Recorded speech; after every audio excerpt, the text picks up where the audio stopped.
നമസ്കാരം. സ്പോട്ട് ലൈവിലേക്ക് സ്വാഗതം. ഇന്ന് വളരെ സുപ്രധാനമായ വിഷയങ്ങളാണ് സ്പോട്ട് ലൈവ് കൈകാര്യം ചെയ്യുന്നത്. കൊച്ചിയിലെ അധോലോകത്തിൻ്റെ ഞെട്ടിക്കുന്ന അറിയ കഥകൾ ന്യൂസ് 18 കേരളം തുടർച്ചയായി പ്രേക്ഷകരിലേക്ക് എത്തിച്ചുകൊണ്ടിരിക്കുകയാണ്. ഗുണ്ടാ തലവന്മാർക്ക് സിനിമാ താരങ്ങളും രാഷ്ട്രീയ നേതാക്കളുമായുള്ള ബന്ധത്തിൻ്റെ നിർണായക തെളിവുകളാണ് ന്യൂസ് 18 പുറത്തുവിടുന്നത്. ഗുണ്ടാ നേതാവ് പെരുമ്പാവൂർ അനസിൻ്റെ രഹസ്യ ഇടപാടുകളും കുറ്റകൃത്യങ്ങളെ സംബന്ധിച്ചുള്ള കൂടുതൽ വെളിപ്പെടുത്തലുകളും പുറത്തു വന്നിട്ടുണ്ട്. ആ വാർത്തയാണ് ഇന്ന് സ്പോട്ട് ലൈവ് ആദ്യം പരിശോധിക്കുക. എല്ലാവർക്കും സ്പോട്ട് ലൈവിലേക്ക് സ്വാഗതം.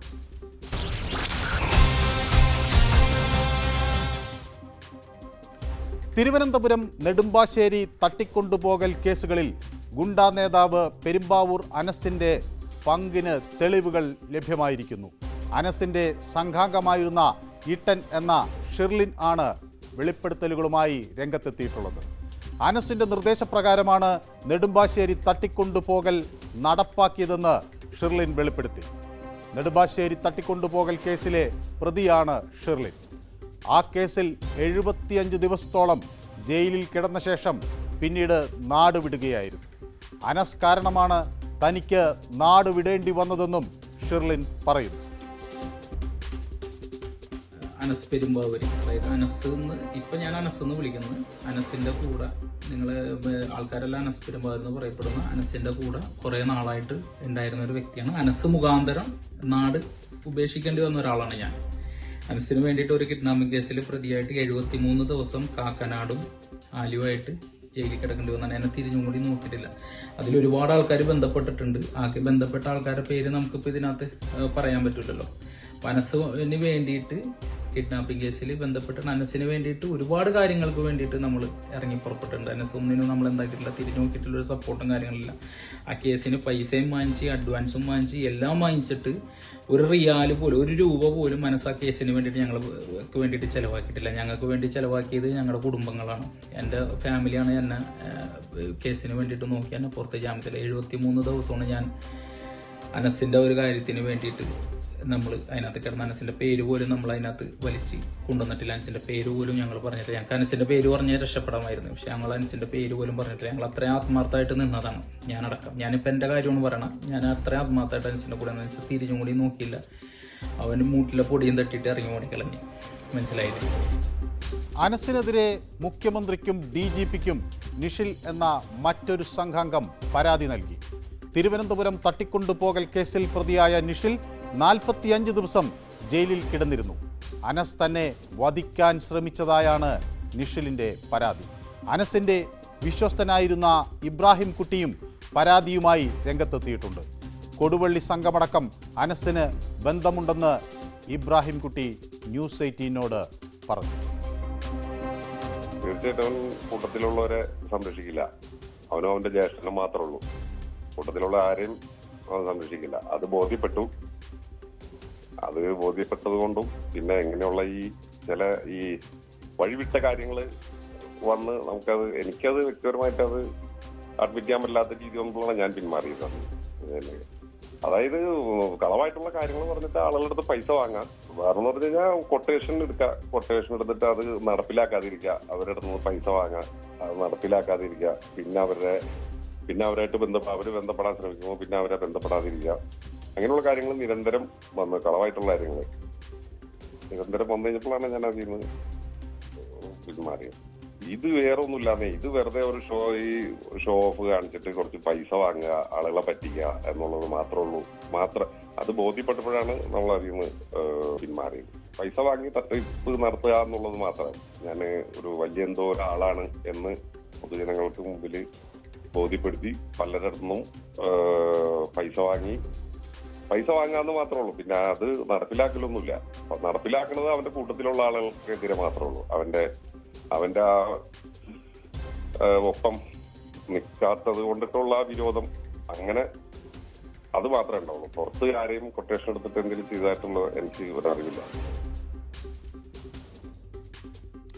കൂടുതൽ വിവരങ്ങൾ ടോം കുര്യാക്കോസ് നൽകും. ടോം പുറത്തുവിടുന്ന ഈ അഭിമുഖങ്ങൾ, ശബ്ദ സന്ദേശങ്ങൾ എല്ലാം തന്നെ കേരളത്തെ വലിയ തോതിലാണ് സംസ്ഥാനത്തെ ഞെട്ടിച്ചിരിക്കുന്നത്.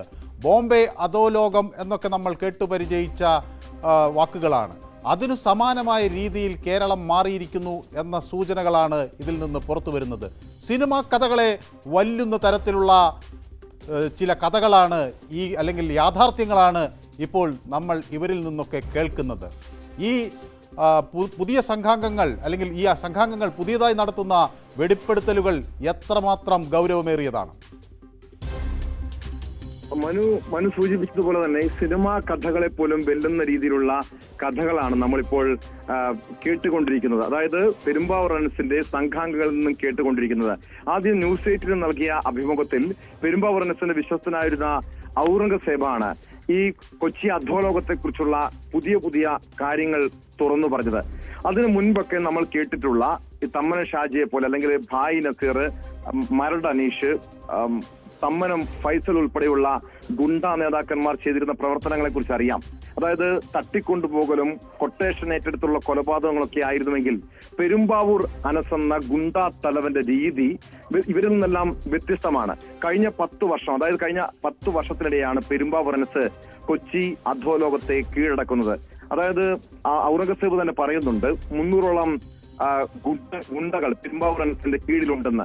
അതിൽ ഒരാളായിരുന്നു, അതല്ലെങ്കിൽ പെരുമ്പാവൂർ അനസിന്റെ വിശ്വസ്തനായിരുന്നു, വലങ്കൈയായിരുന്നു ഔറംഗസേബ്. ഇതോടൊപ്പം ഏറ്റവും ഒടുവിൽ നമ്മോട് വെളിപ്പെടുത്തൽ നടത്തിയ ഇബ്രാഹിം കുട്ടി പെരുമ്പാവൂർ അനസിന്റെ ഏറ്റവും വിശ്വസ്തൻ. ഇങ്ങനെയുള്ള പെരുമ്പാവൂർ അനസിനൊപ്പം ഉണ്ടായിരുന്ന ഗുണ്ടാ സംഘാംഗങ്ങളാണ് ഇപ്പോൾ അനസിൽ നിന്നും വേർപിരിഞ്ഞ് അനസിനെതിരെ പോർവിളി നടത്തിക്കൊണ്ട്, അതായത് പരസ്യമായി തന്നെ വെല്ലുവിളി നടത്തിക്കൊണ്ട് ഇപ്പോൾ രംഗത്തെത്തിയിരിക്കുന്നത്. പെരുമ്പാവൂർ അനസിനെ പുറം ലോകത്തിന് മുന്നിൽ തുറന്നു കാട്ടുകയാണ് അനസിനൊപ്പം ഉണ്ടായിരുന്ന ആളുകൾ. അതുപോലെ തന്നെ ടോം, ഈ തിരുവനന്തപുരം നെടുമ്പാശ്ശേരി തട്ടിക്കൊണ്ടുപോകൽ കേസുകൾ വലിയ തോതിൽ മാധ്യമങ്ങൾ ചർച്ച ചെയ്തതാണ്. ഈ സ്വർണ്ണക്കടത്തുമായി ബന്ധപ്പെട്ട് ഒക്കെ ഉള്ള ഇത്തരം തട്ടിക്കൊണ്ടുപോകൽ കേരളത്തിൽ അടുത്തിടെയൊക്കെ നമ്മൾ ഇത് സംബന്ധിച്ച വാർത്തകളും നൽകുകയൊക്കെ ചെയ്തിരുന്നു. ഈ തിരുവനന്തപുരം നെടുമ്പാശ്ശേരി തട്ടിക്കൊണ്ടുപോകലിൽ എന്താണ് അതിൻ്റെ ഒരു അനസിനുള്ളൊരു പങ്ക്? തിരുവനന്തപുരം നെടുമ്പാശ്ശേരി തട്ടിക്കൊണ്ടുപോകൽ കേസുകളിൽ പെരുമ്പാവൂർ അനസിന്റെ പങ്കുകൂടി ഈ പുതിയ വെളിപ്പെടുത്തലിലൂടെ പുറത്തു വന്നിരിക്കുകയാണ്. ഇട്ടൻ എന്ന് വിളിക്കുന്ന ഷിർലിൻ, അതായത് അനസിന്റെ സംഘാംഗമായിരുന്ന ഷിർലിനാണ് പുതിയ വെളിപ്പെടുത്തൽ നടത്തിയത്. അനസിന്റെ നിർദ്ദേശപ്രകാരമാണ് നെടുമ്പാശ്ശേരി തട്ടിക്കൊണ്ടുപോകൽ നടപ്പാക്കിയതെന്നാണ് ഷിർലിൻ വീഡിയോ സന്ദേശത്തിലൂടെ തുറന്നു പറയുന്നത്. നെടുമ്പാശ്ശേരി തട്ടിക്കൊണ്ടുപോകൽ കേസിലെ പ്രതിയായിരുന്നു ഈ ഷിർലിൻ. അനസിന്റെ നിർദ്ദേശപ്രകാരമാണ് ഇത് നടപ്പാക്കിയതെന്ന് പറയുന്നു. ആ കേസിൽ 73 ദിവസത്തോളം താൻ ജയിലിൽ കിടന്നിട്ടുണ്ട്. പക്ഷേ അന്ന് ജയിലിൽ കിടന്നപ്പോൾ തന്നെ പുറത്തിറക്കാൻ അനസിന്റെ ഭാഗത്തുനിന്ന് ഒരു ഇടപെടൽ ഉണ്ടായില്ല, സഹായം ഉണ്ടായില്ല. തന്റെ കുടുംബാംഗങ്ങളാണ് ഇതിനുവേണ്ടി കേസ് നടത്തുകയും ജാമ്യത്തിൽ പുറത്തിറക്കുകയും ചെയ്തതെന്ന് പറയുന്നു. അനസ് കാരണം തനിക്ക് നാട് വിടേണ്ടി വന്നു എന്നുകൂടി ഷിർലിൻ പറയുന്നുണ്ട്. ഷിർലിൻ ഇപ്പോൾ ദുബായിലാണ്. ആ ദുബായിൽ നിന്നുകൊണ്ടാണ് നമുക്ക് വീഡിയോ സന്ദേശം അയച്ചു നൽകിയിരിക്കുന്നത്. ഇതിന് പുറമെ നിഷിൽ എന്ന അനസിന്റെ ഗുണ്ടാ സംഘത്തിലുണ്ടായിരുന്ന നിഷിൽ കൂടി പോലീസിനും മുഖ്യമന്ത്രിക്കും പരാതി നൽകിയിരിക്കുന്നു. പെരുമ്പാവൂർ അനസിന്റെ സംഘാംഗമായിരുന്ന നിഷിൽ തിരുവനന്തപുരം തട്ടിക്കൊണ്ടുപോകൽ കേസിലെ പ്രതിയായിരുന്നു. 45 ദിവസം ആ കേസിൽ ജയിലിൽ കിടന്നിട്ടുണ്ട്. പക്ഷെ ഇപ്പോൾ അനസ് തന്നെ വധിക്കാൻ ശ്രമിക്കുന്നതായിട്ടാണ് നിഷിലിന്റെ പരാതിയിൽ പറയുന്നത്. നേരത്തെ ഔറംഗസേബ് തന്നെ ഇക്കാര്യം തുറന്നു പറഞ്ഞിരുന്നു. അതായത് തിരുവനന്തപുരം നെടുമ്പാശ്ശേരി തട്ടിക്കൊണ്ടുപോകൽ കേസുകളുടെ അനസിന്റെ പങ്കും അതോടൊപ്പം മറ്റ് പല കൊലപാതക കേസ് ഉൾപ്പെടെയുള്ള കേസുകളിൽ പെരുമ്പാവൂർ അനസുമായി ബന്ധപ്പെട്ട് പല കാര്യങ്ങളും പുറത്തുവരും, അല്ലെങ്കിൽ ഇവർ വെളിപ്പെടുത്തും എന്ന് ഭയന്നുകൊണ്ടാണ് അനസ് ഇക്കാര്യങ്ങൾ ഇവരെ വധിക്കാനുള്ള ശ്രമം നടത്തുമെന്ന് പറയുന്നു. അതോടൊപ്പം ഇബ്രാഹിം കുട്ടിയും സമാനമായ രീതിയിൽ തന്നെ അനസിനെതിരെ പോലീസിൽ പരാതി നൽകിയിട്ടുണ്ട്. ആലുവ റൂറൽ എസ്.പിക്കാണ് പരാതി നൽകിയിരിക്കുന്നത്. തന്നെ കൊലപ്പെടുത്താനുള്ള സാധ്യതയുണ്ട്, അനസിൽ നിന്നും തനിക്ക് ഭീഷണി ഉണ്ടാകുന്നുണ്ടെന്ന് ഇബ്രാഹിം കുട്ടി പറയുന്നു. പല കേസുകൾ, അതായത് പെരുമ്പാവൂർ അനസ് നടപ്പാക്കിയിട്ടുള്ള പല കാര്യങ്ങളെ കുറിച്ചും കൃത്യമായി അറിയാവുന്ന ആളാണ് ഇബ്രാഹിം കുട്ടി. അതായത് ഈ കൊടുവള്ളി കേന്ദ്രീകരിച്ചുള്ള സ്വർണം പൊട്ടിക്കൽ സംഘത്തിനൊപ്പം പ്രവർത്തിച്ചിരുന്ന വ്യക്തിയാണ് പെരുമ്പാവൂർ അനസ് എന്ന് ഇബ്രാഹിം കുട്ടി പറയുമ്പോൾ പല കേസുകളിലേക്കും ഒരുപക്ഷെ വീണ്ടും ഒരു പുനരന്വേഷണം ആവശ്യമായിട്ട് വരികയാണ്. നെടുമ്പാശ്ശേരി തിരുവനന്തപുരം തട്ടിക്കൊണ്ടുപോകൽ കേസുകളുടെ കാര്യങ്ങൾ പരിശോധിക്കുകയാണ്. 2 കേസും ആളുമാറിയുള്ള തട്ടിക്കൊണ്ടുപോകലായിരുന്നു. അതായത് സ്വർണം പൊട്ടിക്കലാണ് യഥാർത്ഥത്തിൽ സംഭവിച്ചത്. സ്വർണം പൊട്ടിക്കൽ സംഘത്തെ കേന്ദ്രീകരിച്ചായിരുന്നു, സ്വർണ്ണക്കടത്ത് സംഘത്തെ കേന്ദ്രീകരിച്ചായിരുന്നു ആ തട്ടിക്കൊണ്ടുപോകൽ. അതായത് ഇവരുടെ ലക്ഷ്യം സ്വർണം പൊട്ടിക്കലായിരുന്നു. പക്ഷേ ആള് മാറിപ്പോകുന്നു. അങ്ങനെ പിന്നീട് അത് ആള് മാറിയെന്ന് മനസ്സിലാക്കിക്കൊണ്ട് ഈ ഇട്ടനും അതോടൊപ്പം നിഷിനുമൊക്കെ ആളെ മോചിപ്പിക്കുന്നു. പിന്നീടാണ് പോലീസിൽ പരാതി വരുന്നത്, ഇവർ പിടിയിലാകുന്നത്. രാമനാട്ടുകര സ്വർണം പൊട്ടിക്കൽ സംഭവം നമുക്കറിയാം. അന്ന് ആ രാമനാട്ടുകര സ്വർണം പൊട്ടിക്കൽ സ്വർണ്ണക്കടത്ത് സംഘത്തിന് എസ്കോട്ട് പോയ 5 യുവാക്കൾ വാഹനാപകടത്തിൽ കൊല്ലപ്പെട്ടിരുന്നു. അതും പെരുമ്പാവൂർ അനസിന്റെ സംഘാടകരായിരുന്നുവെന്ന് ഇബ്രാഹിം കുട്ടി തുറന്നു പറയുന്നുണ്ട്. അങ്ങനെ നോക്കുകയാണെങ്കിൽ ഈ പല കേസുകളുടെയും ഒരു പുനരന്വേഷണത്തിലേക്ക് പോലീസ് പോകേണ്ടിയിരിക്കുന്നു. നിലവിൽ ATS മാത്രമാണ് അനസിനെതിരെ അന്വേഷണം ആരംഭിച്ചിരിക്കുന്നത്. ഈ ഒരു പുനരന്വേഷണം ആരംഭിച്ചിരിക്കുന്നത് അത് ഔറംഗസേബിനെ കേസുമായി ബന്ധപ്പെട്ട് ചോദ്യം ചെയ്തിട്ടുണ്ട്. നമ്മുടെ കേരള പോലീസ് ഇപ്പോഴും ഉണർന്നിട്ടില്ല. ഈ കാര്യങ്ങൾ നിരീക്ഷിക്കുന്നു. അതായത് ന്യൂസ് 18 പുറത്തുവിട്ട കാര്യങ്ങൾ ഓരോന്നും കേന്ദ്ര സംസ്ഥാന ഏജൻസികൾ പരിശോധിക്കുന്നുണ്ട്. കേന്ദ്ര ഇന്റലിജൻസ് ഇത് സംബന്ധിച്ച് വിശദീകരണം തേടിയിട്ടുണ്ട്.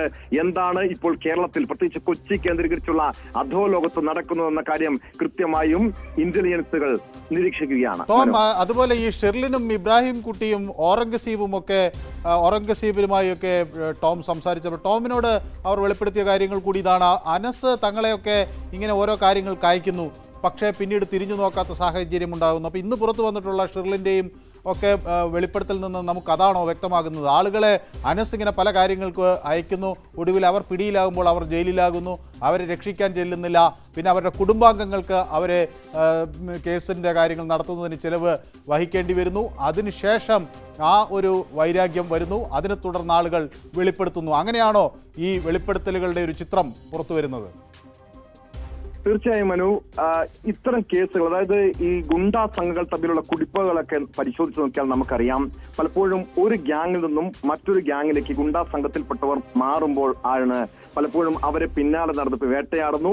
ഗുണ്ടാ കുടിപ്പകയുടെ ഭാഗമായ ആക്രമണങ്ങളൊക്കെ ഉണ്ടാകാറുണ്ട്. പക്ഷെ ഇത് വ്യത്യസ്തമാണ്. അതായത് പെരുമ്പാവൂർ അനസിനു വേണ്ടി പല കൊട്ടേഷനുകളും നടപ്പാക്കിയിരുന്നവർ അവരാണ് ഇബ്രാഹിം കുട്ടിയും ഔറംഗസേബും നിഷിലും ഇട്ടനുമൊക്കെ. അവരാണ് വെളിപ്പെടുത്തൽ നടത്തുന്നത്, ഈ പുതിയ വെളിപ്പെടുത്തലുകൾ നടത്തുന്നത്. തങ്ങളാണ് അനസിന് വേണ്ടി കാര്യങ്ങൾ ചെയ്തത്. ഒരു കേസിൽ പോലും അനസിന്റെ പേര് തങ്ങൾ പുറത്തു പറഞ്ഞിരുന്നില്ല. പക്ഷേ നിലവില് പെരുമ്പാവൂർ അനസ് തങ്ങളുടെ സുഹൃത്ത് ഉറ്റ ചങ്ങാതിയായിരുന്ന ഉണ്ണിക്കുട്ടനെ കൊലപ്പെടുത്തുന്നു.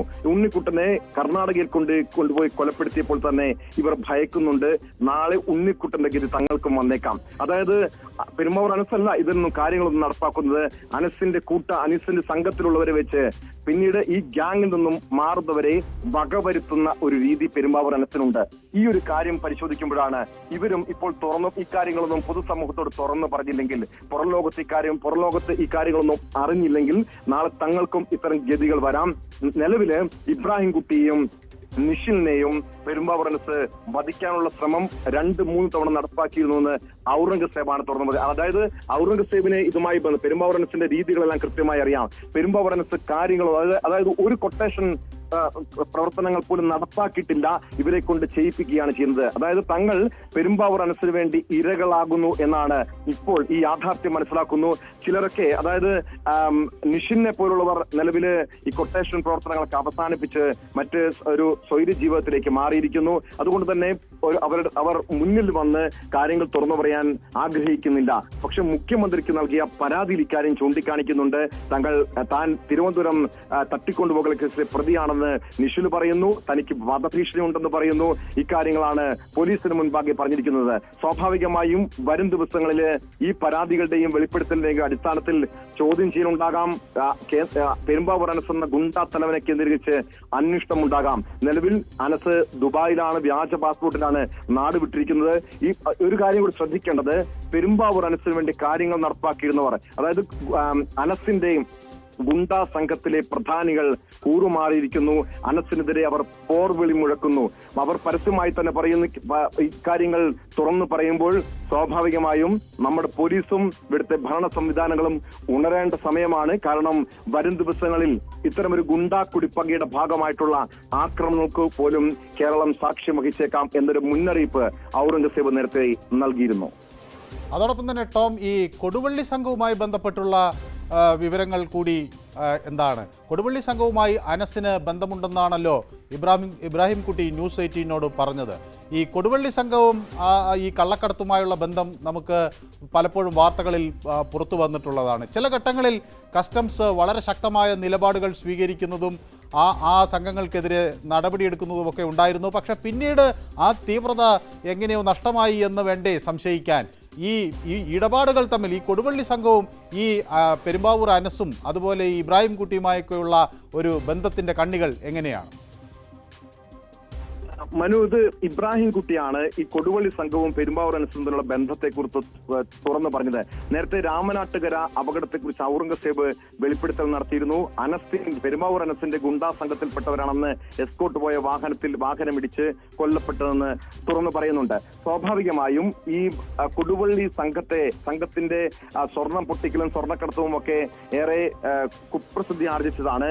സ്വാഭാവികമായും എങ്ങനെയാണ് അവർ പെരുമ്പാവൂർ അനസിലേക്ക് എത്തിയത് എന്ന കാര്യം നമ്മൾ പരിശോധിക്കണം. സാധാരണഗതിയിൽ മലബാർ മേഖലയിലുള്ള ഗുണ്ടാ സംഘങ്ങൾ, അതായത് കൊടി സുനിയെ പോലെ അർജുൻ ആയങ്കിനെ പോലുള്ള പാർട്ടി സംരക്ഷിക്കുന്ന CPM സംരക്ഷിക്കുന്ന അല്ലെങ്കിൽ CPM-ന്റെ തണലിൽ വളർന്നു വന്ന ഗുണ്ടാ സംഘങ്ങളാണ് കൊടുവള്ളി സംഘവുമായിട്ടുള്ള അവരുടെ ബന്ധങ്ങളൊക്കെ നമുക്ക് അറിയാവുന്നതാണ്. പക്ഷേ പലപ്പോഴും അവർ ഈ കൊടി സുനിയൊക്കെ ജയിലിലാകുന്ന ഒരു സമയപരിധിയൊക്കെ നമുക്കറിയാം.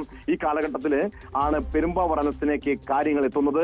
പെരുമ്പാവൂർ അനസ് ഇവർക്ക് വേണ്ടി, കൊടുവള്ളി സംഘത്തിന് വേണ്ടി വർക്ക് ഏറ്റെടുക്കുന്നു. അങ്ങനെ ഈ സ്വർണം പൊട്ടിക്കലിന് വേണ്ടി രംഗത്തിറങ്ങിയതെല്ലാം ഇവരെ പോലുള്ള, അതായത് പെരുമ്പാവൂർ അനസിന്റെ സംഘാംഗങ്ങളായിരുന്നു. സ്വാഭാവികമായും അതെങ്ങനെ അനസും ഈ കൊടുവള്ളി സംഘവും തമ്മിൽ ബന്ധപ്പെടുത്തിയത് ആരാണ് എന്ന കാര്യങ്ങളൊക്കെ അന്വേഷിച്ചു നോക്കിയാൽ ഒരുപക്ഷെ കേരളത്തിലെ പല രാഷ്ട്രീയ നേതാക്കളിലേക്ക് പോലും അന്വേഷണം നീങ്ങേണ്ടതാണ്. നേരത്തെ പുറത്തു വന്ന ചില വെളിപ്പെടുത്തലുകൾ പരിശോധിച്ചാൽ കേരളത്തിലെ ചില രാഷ്ട്രീയ നേതാക്കന്മാരാണ് ഈ ഗുണ്ടാ സംഘങ്ങൾക്ക്, കൊച്ചിയിലെ അധോലോകത്തിന് തണലൊരുക്കുന്നത് എന്ന കാര്യം കൂടി മനസ്സിലാക്കണം, പരിശോധിക്കണം. അതോടൊപ്പം ഇവരുടെ സിനിമാ ബന്ധം, രാഷ്ട്രീയ ബന്ധം കഴിഞ്ഞ ഈ അല്പസമയം മുൻപ് ഇബ്രാഹിം കുട്ടി ന്യൂസ് 18 നൽകിയ അഭിമുഖത്തിൽ, അതായത് ഓഡിയോ അദ്ദേഹം ടെലിഫോണിൽ സംസാരിച്ചപ്പോൾ അദ്ദേഹം കൃത്യമായി പറഞ്ഞതാണ്, ഈ സിനിമാ മേഖലയിൽ വലിയ രീതിയിലുള്ള ഗുണ്ട ഇടപെടലുകൾ നടക്കുന്നുണ്ട്. അതിൽ പ്രധാനമായും സ്വർണ്ണക്കടത്തിന് വേണ്ടിയാണ് സിനിമാ മേഖലയിലുള്ളവരെ ഉപയോഗിക്കുന്നത്. അവർക്ക് എല്ലാവിധ പിന്തുണയും നൽകുന്നതിൽ ഇവിടുത്തെ രാഷ്ട്രീയ നേതൃത്വത്തിന് പങ്കുണ്ടെന്നും ഇബ്രാഹിം കുട്ടി തുറന്നു പറയുന്നുണ്ട്. അതോടൊപ്പം തന്നെ ഈ തട്ടിക്കൊണ്ടുപോകൽ പലപ്പോഴും കസ്റ്റംസും പോലീസും ഒക്കെ അന്വേഷിക്കുന്നുണ്ട്. പക്ഷേ അത് ഈ ഒരു ഘട്ടത്തിൽ മാത്രമാണ് കുറെ കൂടി വളരെ വിപുലമായി അതിൻ്റെ പിന്നാമ്പുറങ്ങളിലേക്കൊക്കെ പോകുന്നതിനെ സംബന്ധിച്ച് ഒക്കെ ഉള്ള സാഹചര്യം ഉണ്ടായിട്ടുള്ളതെന്ന് തോന്നുന്നു. അത് ഈ ടോം സൂചിപ്പിച്ചതുപോലെ ഈ വാഹനാപകടത്തിൽ ആളുകൾ മരിച്ചതിനെ തുടർന്നാണല്ലോ അന്ന് വിപുലമായ ഒരു അന്വേഷണം നടന്നത്. പക്ഷേ ഈ പലപ്പോഴും ഈ തട്ടിക്കൊണ്ടുപോകൽ ഒരു ഉപരിതല അന്വേഷണം നടത്തി ആ പ്രതികളെ മാത്രം പിടികൂടി അതിൻ്റെ പിന്നിലെ യഥാർത്ഥ കണ്ണികൾ ആര് എന്നതിലേക്ക് വലിയ അന്വേഷണം പോകാത്തൊരു സാഹചര്യം ഉണ്ടാകുന്നു. ഒപ്പം ഞാൻ ഈ കണ്ണൂരിൽ ജോലി ചെയ്യുന്ന ഘട്ടത്തിൽ വ്യക്തമായിട്ടുള്ളതാണ്, പലപ്പോഴും ഈ രാഷ്ട്രീയ പാർട്ടികളുടെ തണൽ, അവരുടെ ലേബലിൽ ഇവർ വരുന്നു. ഒടുവിൽ ആ രാഷ്ട്രീയ നേതൃത്വത്തെ തന്നെ ഭീഷണിപ്പെടുത്തുന്ന തരത്തിലേക്ക് തങ്ങൾ ചില വെളിപ്പെടുത്തലുകൾ നടത്തുമെന്നൊക്കെ പറഞ്ഞ് ആ രാഷ്ട്രീയ നേതൃത്വത്തെ തന്നെ ഭീഷണിപ്പെടുത്തുന്ന തരത്തിലേക്ക് ഈ ഗുണ്ടാ സംഘം വലുതാകുന്ന ഒരു ചിത്രം നമുക്ക് കാണാൻ കഴിയുന്നു. അങ്ങനെ രാഷ്ട്രീയം, സിനിമ, അങ്ങനെയുള്ള എല്ലാ മേഖലകളിലേക്കും ഇതിൻ്റെ കണ്ണികൾ വ്യാപിക്കുന്നു. ആര് എന്ത് എന്ന് നമുക്ക് അത്ഭുതപ്പെടുത്തുന്ന തരത്തിലേക്ക് ഇവരുടെ ബന്ധങ്ങൾ ശക്തമാകുന്നു. ഇതിനെതിരെ ഒരു ശക്തമായ നീക്കം എങ്ങനെ ഉണ്ടാകുമെന്നാണ് നമുക്കിനി കരുതേണ്ടത്. മനു, ഈ സ്വർണം പൊട്ടിക്കൽ കേസുമായി ബന്ധപ്പെട്ട് ഇബ്രാഹിം കുട്ടി പറഞ്ഞ കാര്യങ്ങൾ ഒന്ന് പരിശോധിച്ച് നോക്കിയാൽ എന്തുകൊണ്ടാണ് അതിന്റെ പോലീസ് അന്വേഷണം പോലും ഒരു ഘട്ടത്തിലെത്തുമ്പോൾ ഒരു നിശ്ചലമാകുന്നു എന്ന കാര്യം നമ്മൾ പരിശോധിക്കണം. കാരണം ഇബ്രാഹിം കുട്ടി കാര്യം പറയുന്നുണ്ട്, അതായത് അനസിനൊപ്പം പല സ്വർണം പൊട്ടിക്കൽ കേസുകൾക്കും ഒപ്പമുണ്ടായിരുന്ന വ്യക്തിയാണ് ഇബ്രാഹിം കുട്ടി. സാധാരണഗതിയിൽ ഈ സ്വർണം കടത്തിക്കൊണ്ടുവരുന്നവർ ഇത്തരം സ്വർണം നഷ്ടപ്പെട്ട് കഴിഞ്ഞാൽ പരാതി നൽകാറില്ല. കാരണം അത് കള്ളക്കടത്ത് സ്വർണമാണ്. സ്വാഭാവികമായും പോലീസിന്റെ അന്വേഷണം വരുമ്പോൾ ഇരകളാകുന്നവർ, ആക്രമണത്തിന് ഇരകളാകുന്നവർ പോലും പിന്നീട് കുടുങ്ങാം, കേസുകളിൽ കുടുങ്ങാം. അതുകൊണ്ടാണ് ഈ സ്വർണം പൊട്ടിക്കലിനെ ഇവർ പ്രധാനമായും ഗുണ്ടാ സംഘങ്ങൾ സ്വർണം പൊട്ടിക്കൽ എന്ന രീതിയിലേക്ക് വഴിമാറുന്നത്. അതായത് സ്വർണം പൊട്ടിക്കുന്ന ആ സ്വർണത്തിന്റെ 20% വിഹിതം ഇവർക്ക് ലഭിക്കുന്നുണ്ട്. അതായത് കാര്യമായ ഒരു റിസ്ക് ഇല്ല. തട്ടിക്കൊണ്ടുപോകുക എന്നതിനപ്പുറം കേസുകൾ വരാനുള്ള സാധ്യത വളരെ കുറവാണ് എന്നതാണ് ഈ ഒരു മാർഗം സ്വീകരിക്കാനുള്ള പ്രധാനപ്പെട്ട കാരണം. അതോടൊപ്പം രാഷ്ട്രീയ പാർട്ടികളുടെ ഒരു തണൽ സ്വാഭാവികമായും രാഷ്ട്രീയ നേതൃത്വത്തെ പോലും വെല്ലുവിളിക്കുന്ന രീതിയിലേക്ക് ഇപ്പോൾ പല ഗുണ്ടാ നേതാക്കന്മാരും വളർന്നു എന്നത് ഒരു യാഥാർത്ഥ്യമാണ്. നേരത്തെ മനു സൂചിപ്പിച്ചതുപോലെ അർജുൻ ആയങ്കിയെ പോലുള്ളവർ അവർ ഡിവൈഎഫ്ഐ നേതൃത്വത്തെ വെല്ലുവിളിച്ച് രംഗത്തെത്തിയിട്ടും അവർക്കെതിരെ എന്ത് നടപടി നമ്മുടെ പോലീസ് സ്വീകരിച്ചു എന്നതൊരു ചോദ്യചിഹ്നം തന്നെയാണ്. അങ്ങനെ നോക്കുകയാണെങ്കിൽ പെരുമ്പാവൂർ അനസിനെതിരെ ഈ തരത്തിലുള്ള വെളിപ്പെടുത്തലുകൾ വന്നാലും നമ്മുടെ നിയമ സംവിധാനങ്ങൾ എത്രത്തോളം ഉണരും എന്ന കാര്യത്തിൽ സംശയമുണ്ട്. കാരണം പോലീസോ മറ്റ് ഏജൻസികളോ അന്വേഷിച്ച് ചെല്ലുമ്പോൾ സ്വാഭാവികമായും പല രാഷ്ട്രീയ നേതാക്കന്മാർക്ക് നേരെ പോലും കൈവിരൽ ചൂണ്ടാം. അതുകൊണ്ട് തന്നെ ഇത്തരം കേസുകളുടെ അന്വേഷണം പോലും ഒരു ഘട്ടത്തിലെത്തുമ്പോൾ ഒരു പൂർണ്ണമായി സ്തംഭിക്കുന്ന അവസ്ഥയുണ്ടാകാം. അതായിരിക്കും ഈ വെളിപ്പെടുത്തലുകളുടെ പശ്ചാത്തലത്തിൽ യഥാർത്ഥത്തിൽ പെരുമ്പാവൂർ അനസിനെതിരായ കേസുകളിലും സംഭവിക്കാൻ പോകുന്നത്. പക്ഷേ ഔറംഗസേബും ഇബ്രാഹിം കുട്ടിയും നിഷിലും ഇട്ടനുമെല്ലാം ഈ പരസ്യമായി തന്നെ പരാതിയുമായി മുന്നോട്ട് പോകുമ്പോൾ വെളിപ്പെടുത്തലുമായി മുന്നോട്ട് പോകുമ്പോൾ നമ്മുടെ അന്വേഷണ ഏജൻസികൾ ഇനിയെങ്കിലും ഉണർന്നില്ലെങ്കിൽ ഭാവിയിൽ ഇത് വലിയ ഈ കൊച്ചി അധോലോകം നമുക്ക് ചിന്തിക്കാൻ കഴിയുന്നത് അപ്പുറം വലിയ ഒരു സംവിധാനമായി അതല്ലെങ്കിൽ ഒരു സമാന്തര സംവിധാനമായി മാറാനുള്ള സാധ്യത പോലുമുണ്ട്. ഒരു മുന്നറിയിപ്പായിട്ട് തന്നെയാണ് ഈ വെളിപ്പെടുത്തലുകൾ. അതോടൊപ്പം തന്നെ ടോം, ഈ പ്രതികൾ പലരും 45 ദിവസം കഴിയുമ്പോഴേക്കും ഇവർക്ക് ജാമ്യം കിട്ടുന്നു. സ്ഥിരം കുറ്റവാളികളെ നിരീക്ഷിക്കാൻ ഒരു സംവിധാനമില്ലേ? അത്തരത്തിൽ കോടതികളെ ഇത് ബോധ്യപ്പെടുത്തേണ്ട ഒരു ഉത്തരവാദിത്വം കൂടി നമ്മുടെ ഭരണ സംവിധാനങ്ങൾക്കില്ലേ? സ്ഥിരം കുറ്റവാളികളാകുക, എന്നിട്ട് 45 ദിവസം കഴിയുമ്പോൾ അവർക്ക് ജാമ്യം ലഭിക്കുക, അവർ അടുത്ത കുറ്റകൃത്യങ്ങളിലേക്ക് ഏർപ്പെടുത്തുക, അല്ലെങ്കിൽ നാട് വിടുക. ഈ തരത്തിലേക്ക് എങ്ങനെ ഇത് സാധ്യമാകുന്നു എന്നത് ഒരു വശത്ത് ചോദ്യചിഹ്നമാകുന്നു. മാത്രമല്ല, ഇവർക്ക് ഇങ്ങനെ വളരെ എളുപ്പത്തിൽ നിയമസഹായം ലഭ്യമാകുന്നു, അതുപോലെ തന്നെ ഇതിനൊക്കെയുള്ള വിവരങ്ങൾ ലഭിക്കുന്നു. പ്രധാനമായും ഈ അന്തർദേശീയ ബന്ധങ്ങൾ കൂടി ഇതിൽ വരുന്നുണ്ട്. കാരണം വിദേശത്ത് നിന്ന് സ്വർണം ഇന്ന വിമാനത്തിൽ ഇന്ന ആളുടെ കയ്യിൽ ഇത്ര മണിക്ക് ഇവിടെ എത്തും എന്ന് വ്യക്തമായ ഒരു സന്ദേശം ലഭിച്ചതിൻ്റെ അടിസ്ഥാനത്തിലാണല്ലോ ഈ സ്വർണം പൊട്ടിക്കാനൊക്കെ പോകുന്നത്. അപ്പോൾ ഇത്രമാത്രം വലിയ ബന്ധങ്ങൾ ഉണ്ടാകുന്നു, ഇവർക്ക് എളുപ്പത്തിൽ ഈ നിയമ സഹായം ലഭിക്കുന്നു, ഇവർ നിരന്തരം സ്ഥിര കുറ്റവാളികളാണ് എന്ന് കോടതിയോ നിയമ സംവിധാനങ്ങളെയോ ബോധ്യപ്പെടുത്തുന്നതിൽ അന്വേഷണ ഉദ്യോഗസ്ഥരുടെ ഭാഗത്തുനിന്ന് വീഴ്ച പറ്റുന്നു. ഇതൊക്കെ കൂടി എങ്ങനെയാണ് നമ്മൾ കൂട്ടി വായിക്കേണ്ടത്? മനു, അതില് നമ്മൾ കാണേണ്ട കാര്യം ഇവർ പരസ്യമായി വെല്ലുവിളിച്ചുകൊണ്ട്, അതായത് നിയമ സംവിധാനങ്ങളെയൊക്കെ വെല്ലുവിളിച്ചുകൊണ്ട് ഇങ്ങനെ രംഗത്ത് വരുമ്പോൾ സ്വാഭാവികമായും ഇവരുടെ ഒരു ബന്ധങ്ങൾ പരിശോധിക്കേണ്ടതാണ്. നമുക്കറിയാം കൊച്ചിയിലെ ലീന മരിയ പോളിന്റെ ബ്യൂട്ടി പാർലർ വെടിവെപ്പ് കേസ്. ഈ വെടിവെപ്പ് കേസില് രവി പൂജാരി എന്ന അധോലോക കുറ്റവാളിയിലേക്ക് അന്വേഷണം എത്തിയതാണ്. അങ്ങനെ ഈ കൊച്ചിയിലെ പല കൊട്ടേഷൻ സംഘങ്ങൾക്കും അധോലോക, അതായത് ഒരു രവി പൂജാരിയെ പോലുള്ള വലിയ കൊടും കുറ്റവാളികളുമായി ബന്ധമുണ്ട് എന്ന് കേട്ടപ്പോൾ ആദ്യഘട്ടത്തില് മലയാളികൾ പോലും സംശയിച്ചതാണ് ഇതൊക്കെ യാഥാർത്ഥ്യമാണോ എന്നത്. പക്ഷെ പിന്നീടാണ് ഇതുമായി ബന്ധപ്പെട്ട പല വെളിപ്പെടുത്തലുകളും പുറത്തു വന്നത്. ഇപ്പോൾ നമ്മൾ ശ്രദ്ധിക്കേണ്ടത് പല ഗുണ്ടകളുടെയും കയ്യിൽ തോക്കുകളുണ്ട്, അതായത് ലൈസൻസ് ഇല്ലാത്ത തോക്കുകളാണ്. എങ്ങനെ ഇവർക്ക് ഈ തോക്കുകൾ കിട്ടിയെന്ന കാര്യം പ്രധാനമായും പരിശോധിക്കണം. അങ്ങനെയെങ്കിലും ഒരു ആയുധക്കടത്ത് സംഘങ്ങളിലേക്ക് പോലും ഒരുപക്ഷെ അന്വേഷണം പോകേണ്ടതില്ലേ? എങ്ങനെ? കാരണം മനസ്സിലാക്കിയതനുസരിച്ച്, ഔറംഗസേബ് പറഞ്ഞതനുസരിച്ച് പെരുമ്പാവൂർ അനസിന്റെ കയ്യിൽ മാത്രം 3 തോക്കുകളുണ്ട് എന്നാണ്. അത് വടക്കേ ഇന്ത്യയിൽ നിന്നാണ് ലഭിച്ചത് എന്ന് പറയുന്നു. അങ്ങനെയെങ്കിൽ ആരാണത് നൽകിയത്? എങ്ങനെ ഇവർക്ക് ആയുധം എത്തുന്നു? ഒരു പെരുമ്പാവൂർ അനസിന്റെ കയ്യിൽ മാത്രം 3 തോക്കുണ്ടെങ്കിൽ അയാളുടെ സംഘങ്ങളുടെ കയ്യിൽ തോക്കുകളുണ്ടോ? അക്കാര്യങ്ങളൊക്കെ പരിശോധിക്കേണ്ടതല്ലേ?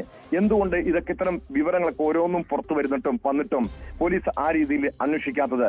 മറ്റൊന്ന്, ഇവരുടെ രാജ്യാന്തര അന്തർദേശീയ ബന്ധങ്ങളാണ്.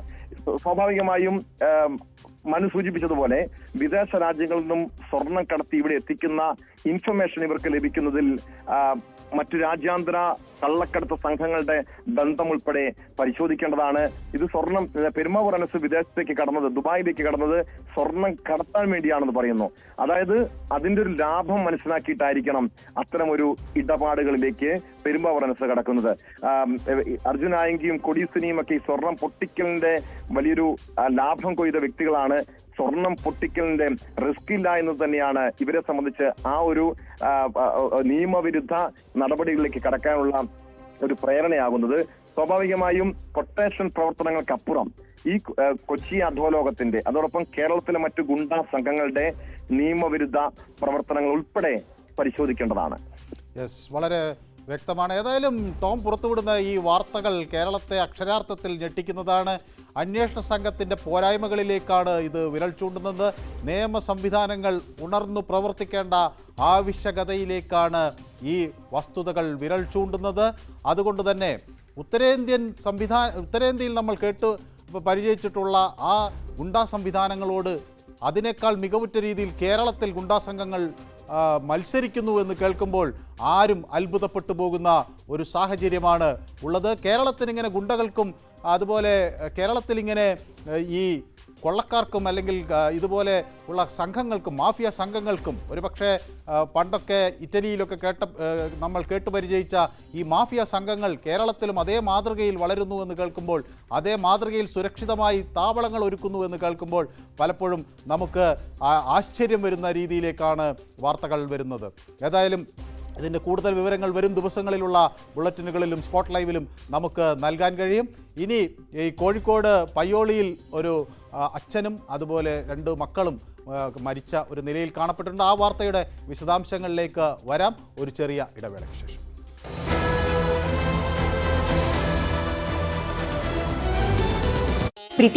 പ്രവചനങ്ങൾ നടത്തുന്നത്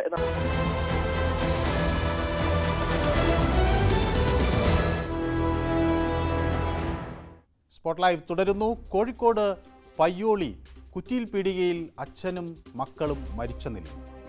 വള്ളിൽ സുമേഷ്, മക്കളായ ഗോപിക, ജ്യോതിക എന്നിവരാണ് മരിച്ചത്. സുമേഷിനെ ട്രെയിൻ തട്ടി മരിച്ച നിലയിലും മക്കളെ വീട്ടിൽ മരിച്ച നിലയിലുമാണ് കണ്ടെത്തിയത്. ഇന്ന് രാവിലെയാണ് മൃതദേഹങ്ങൾ കണ്ടത്.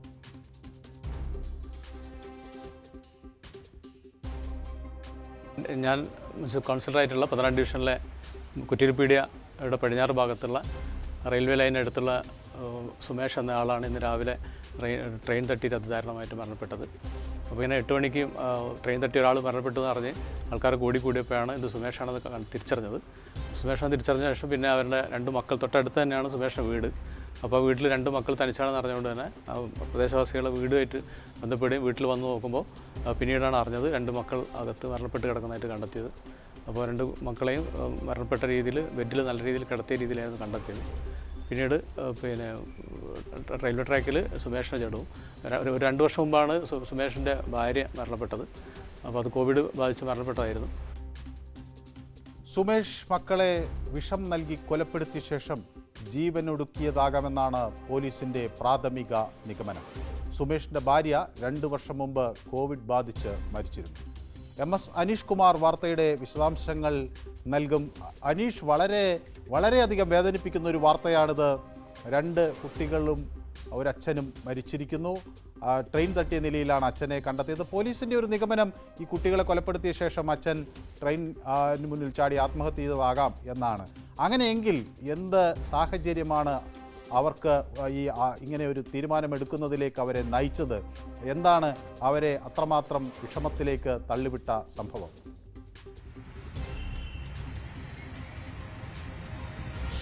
മനു, ഇക്കാര്യത്തെക്കുറിച്ചൊരു വ്യക്തത ഇപ്പോഴും പോലീസിന് ലഭിച്ചിട്ടില്ല. എന്തായാലും പോലീസ് ഇപ്പോൾ കരുതുന്നത് ഈ 2 കുട്ടികളെ, അതായത് ഗോപിക, ജ്യോതിക 15ഉം 12ഉം വയസ്സ് പ്രായമുള്ള കുട്ടികളാണ്. ഒരാൾ ഇത്തവണ 10ാം ക്ലാസ് പരീക്ഷ എഴുതിയ ശേഷം നിൽക്കുന്നു, മറ്റേയാൾ 8ാം ക്ലാസ്സിൽ പഠിക്കുകയും ചെയ്യുന്നു. ഈ 2 പേരെയും വിഷം കൊടുത്ത് കൊന്ന ശേഷം പിതാവ് റെയിൽവേ ട്രാക്കിൽ ചാടി ആത്മഹത്യ ചെയ്താവാം എന്ന ഒരു കണക്കൂട്ടിൽ തന്നെയാണ് പോലീസ് ഉള്ളത്. 2 വർഷം മുമ്പ് ഇവരുടെ അമ്മ കോവിഡ് ബാധിച്ച് മരിച്ചിരുന്നു. അതിന് ശേഷം ഈ സുമേഷാണ് ഈ കുട്ടികളുടെ കാര്യങ്ങൾ നോക്കിയിരുന്നത്. വിദേശത്ത് ജോലി ഉണ്ടായിരുന്നെങ്കിലും ആ ജോലി ഉപേക്ഷിച്ച് കുട്ടികളെ നോക്കാനായി നാട്ടിൽ തന്നെ സമയം ചെലവഴിക്കുന്ന ഒരു സാഹചര്യമാണുള്ളത്.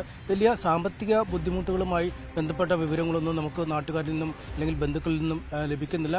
തരക്കേടില്ലാത്ത തരത്തിൽ ജീവിതം മുന്നോട്ട് പോവുകയായിരുന്നു എന്നാണ് മനസ്സിലാക്കാൻ കഴിയുന്നത്. ഇനി ഭാര്യ മരിച്ചു, മറ്റു മുന്നോട്ടുള്ള ജീവിതത്തെക്കുറിച്ചുള്ള ആശങ്കകളാവാം, ഒരുപക്ഷെ തനിച്ച് ഈ കുട്ടികളെ മുന്നോട്ട് വളർത്തുന്ന തരത്തിലുള്ള ബുദ്ധിമുട്ടുകളാവാം, എന്താവാം ഇത്തരമൊരു വലിയ ദാരുണമായ സംഭവം ചെയ്യാൻ സുമേഷിനെ പ്രേരിപ്പിച്ചതെന്ന് സംബന്ധിച്ച് നമുക്കിപ്പോഴും ധാരണയില്ല. രാവിലെ പരശുരാം എക്സ്പ്രസ് പോയതിന് പിന്നാലെയാണ് സുമേഷിൻ്റെ മൃതദേഹം റെയിൽവേ ട്രാക്കിൽ കണ്ടെത്തിയത്. ഇതേ തുടർന്ന് വീട്ടിൽ നടത്തിയ അന്വേഷണത്തിലാണ് വീട് പൂട്ടിയ നിലയിലായിരുന്നു. പക്ഷേ അകത്ത് കയറിയപ്പോൾ വീടിനകത്ത് ഫാനും മറ്റുമൊക്കെ ഇട്ടിരിക്കുന്ന ഇത് നാട്ടുകാർ ശ്രദ്ധയിൽപ്പെട്ടു. ഇതേ തുടർന്ന് സുമേഷിൻ്റെ അനുജനെ വിവരം അറിയിക്കുകയും അനുജൻ വന്ന് വീട് തുറന്ന് പരിശോധിച്ചു പരിശോധിച്ചപ്പോഴാണ് 2 കുട്ടികൾ കട്ടിലിൽ മരിച്ചു കിടക്കുന്നതായി കണ്ടെത്തിയിരിക്കുന്നത്. ഭക്ഷണത്തിലോ മറ്റോ വിഷം കൊടുത്ത് കുട്ടികളെ കൊന്ന ശേഷം സുമേഷ് ആത്മഹത്യ ചെയ്താവാം എന്നാണ് ഇപ്പോൾ പോലീസ് കരുതുന്നത്. എന്തായാലും ഇൻക്വസ്റ്റ് അനീഷ് അവിടുത്തെ പ്രദേശവാസികളൊക്കെയായി സംസാരിച്ചു കാണുമല്ലോ. ഇയാളുടെ ഒരു ഇടപെടൽ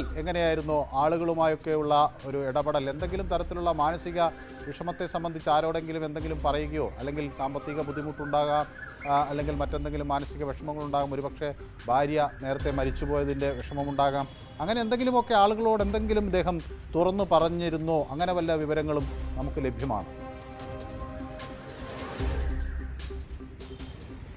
അത്തരം വിവരങ്ങളൊന്നും ലഭ്യമല്ല. ആരും കാര്യമായ ഒരു പ്രശ്നങ്ങൾ ഈ സുമേഷിൻ്റെ പെരുമാറ്റത്തെ അല്ലെ ജീവിതശൈലിയെക്കുറിച്ചൊന്നും പറയുന്നുമില്ല.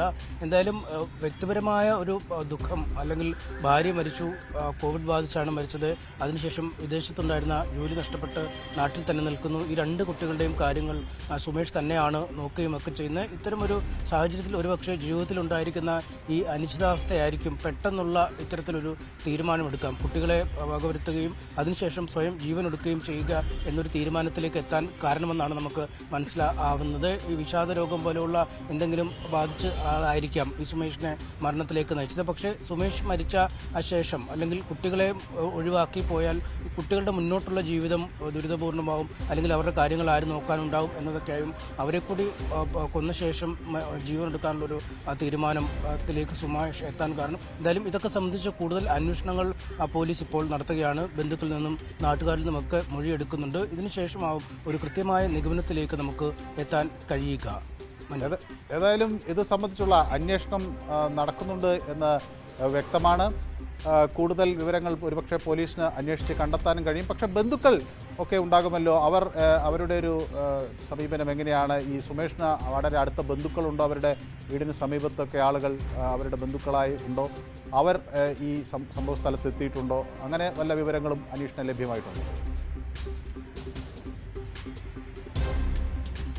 സഹോദരനും മറ്റു കുടുംബമൊക്കെ അടുത്ത് തന്നെയാണ് താമസിക്കുന്നത്. കാരണം രാവിലെ സുമേഷിൻ്റെ മൃതദേഹം റെയിൽവേ ട്രാക്കിൽ കണ്ട ശേഷം വീട്ടിലേക്ക് പോയി നോക്കുമ്പോൾ വീട്ടിൽ ഫാനും മറ്റുമൊക്കെ ഇട്ട് ഇരിക്കുന്ന ഒരവസ്ഥയിൽ അകത്ത് ആളുണ്ട് എന്ന് മനസ്സിലാവുകയും ചെയ്തു. ഇതേ തുടർന്ന് സുമേഷിൻ്റെ സഹോദരനെ ബന്ധുക്കളുടെയും സഹോദരന് മറ്റുള്ള നാട്ടുകാരും ചേർന്നാണ് വീട്ടിൽ പരിശോധന നടത്തിയപ്പോൾ മൃതദേഹം കണ്ടെടുക്കുന്ന, അല്ലെങ്കിൽ കുട്ടികൾ മരിച്ചു കിടക്കുന്ന രീതിയിൽ കണ്ടെത്തിയത്. എന്തായാലും അവരിൽ നിന്നൊക്കെ പോലീസ് മൊഴി ശേഖരിക്കുന്നുണ്ട് എന്നാണ് മനസ്സിലാക്കാൻ കഴിയുന്നത്. കാരണം വലിയൊരു ദുരന്തമാണ് അവിടെ നടന്നിരിക്കുന്നത്. അതുകൊണ്ട് ഏതായാലും പോലീസിന്റെ അന്വേഷണം, അതിന്റെ വിശദാംശങ്ങൾ ലഭിക്കുമ്പോൾ ആ മുറയ്ക്ക് നമുക്ക് നൽകാനാകും. എന്തായാലും ഒരു പിതാവ് ഇങ്ങനെ 2 കുട്ടികളെയും കൊലപ്പെടുത്തിയ ശേഷം ആത്മഹത്യയിലേക്ക് പോയിട്ടുണ്ടെങ്കിൽ അതിന് വ്യക്തമായ ഒരു കാരണമുണ്ടാകും. അത് പോലീസിൽ നിന്ന് നമുക്ക് ലഭ്യമാകും എന്ന് കരുതാം. മറ്റൊരു വാർത്തയിലേക്ക് നീങ്ങുമ്പോൾ, മാസപ്പടി കേസിൽ തുടർ നടപടികൾ വേഗത്തിലാക്കാൻ തീരുമാനിച്ചിരിക്കുകയാണ് ED. ഒരാഴ്ചയ്ക്കുള്ളിൽ രേഖകൾ ആവശ്യപ്പെട്ട് എക്സാലോജിക്കിനടക്കം നോട്ടീസ് നൽകും. മുഖ്യമന്ത്രി പിണറായി വിജയന്റെ മകൾ വീണ വിജയൻ ഉൾപ്പെട്ട മാസപ്പടി കേസിൽ ED അന്വേഷണം കഴിഞ്ഞ ദിവസമാണ് അന്വേഷണം ആരംഭിച്ചത്. കൊച്ചി ED യൂണിറ്റിലാണ് കേസ് രജിസ്റ്റർ ചെയ്തിരിക്കുന്നത്. SFIO അന്വേഷണം നടക്കുന്നതിന് ഇടയിലാണ് ഈ നടപടിയും തുടരുന്നത്. കൂടുതൽ വിവരങ്ങൾ നവമി ദിനേശ് നൽകും. നവമി, മാസപ്പടി കേസിൽ ED അവരുടെ നിലപാട് കടുപ്പിക്കുകയാണോ? തുടർ നടപടികൾ വേഗത്തിലാക്കുന്നു എന്ന് പറയുമ്പോൾ അതിൽ നിന്ന് എന്ത് സൂചനയാണ് നമുക്ക് ലഭിക്കുന്നത്?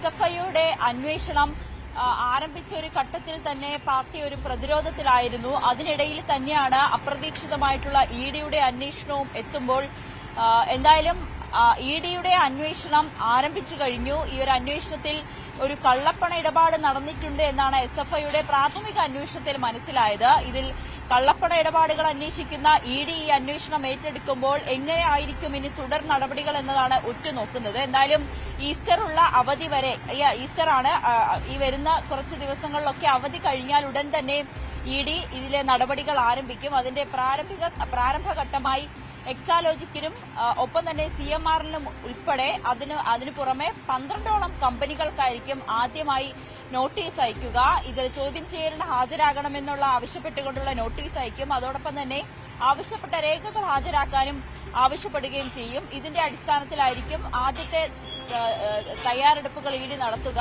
ഈ ചോദ്യം ചെയ്യലിന് ശേഷമായിരിക്കും അന്വേഷണം വീണ വിജയനിലേക്ക് എത്തുക.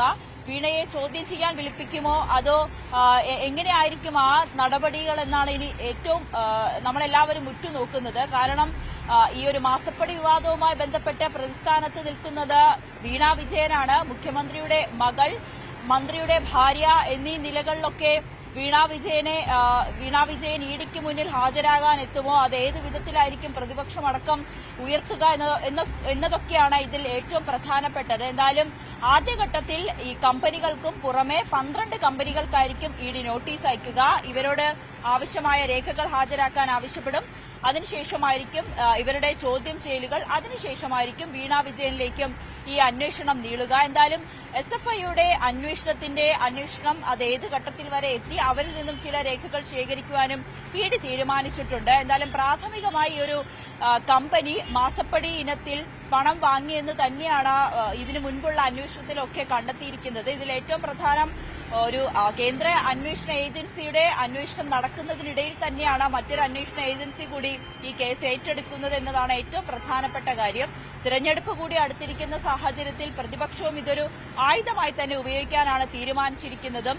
ഈ പ്രചാരണം നടത്തുന്ന മുഖ്യമന്ത്രിയെ തന്നെ എതിരാളികളുടെ ഒരു ആയുധമാക്കി കിട്ടുന്ന ഒരു സാഹചര്യം അത് ഉറപ്പായും പ്രതിപക്ഷം ഉപയോഗിക്കുമെന്ന് തന്നെ നമുക്ക് തീർച്ചയായും പറയാൻ സാധിക്കും. കാരണം ഇന്നലെയൊക്കെ പ്രതിപക്ഷ നേതാവ് പറഞ്ഞിരുന്നു ഇത് BJPയും CPMഉം തമ്മിലുള്ള ഒരു ധാരണയാണ്, ഇത് തങ്ങൾ തമ്മിൽ ശത്രുതയാണെന്ന് ജനങ്ങളെ ബോധ്യപ്പെടുത്താൻ വേണ്ടി മാത്രമുള്ള ഒരു അന്വേഷണവും പ്രഹസനവുമാണ് ഈ ഒരു ഇഡിയുടെ അന്വേഷണം. ഇതിനു മുൻപ് നടത്തിയിട്ടുള്ള സ്വർണ്ണക്കടത്ത് കേസായിക്കോട്ടെ, ഡോളർ കടത്തായിക്കോട്ടെ, കരുവന്നൂർ തട്ടിപ്പായൊക്കെ ഇഡിയുടെ അന്വേഷണം എവിടെ വരെ എത്തി, പാതി വഴിയിൽ അവസാനിച്ചില്ലേ, അതുപോലെ ഈ ഒരു അന്വേഷണവും അവസാനിക്കും. അതുകൊണ്ട് ഈ ഒരു അന്വേഷണത്തിൽ വിശ്വാസ്യതയില്ല എന്ന് പ്രതിപക്ഷം പറയുമ്പോൾ കൂടിയും പ്രചാരണത്തിലും ഇതൊരു ആയുധമാക്കാൻ തന്നെയാണ് പ്രതിപക്ഷത്തിന്റെ ഈ നീക്കം.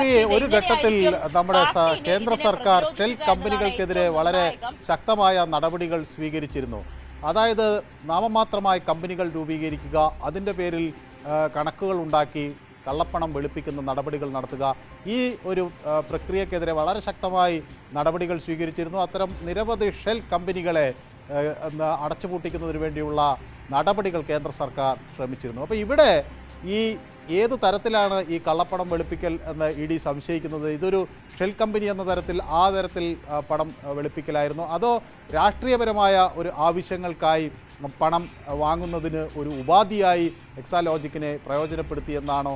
എങ്ങനെയാണ് ഈ കള്ളപ്പണം വെളുപ്പിക്കൽ എന്ന ഒരു കുറ്റകൃത്യത്തിലേക്ക് ഈ കമ്പനിയെ ബന്ധിപ്പിക്കാൻ ഇഡിക്ക് കഴിയുക?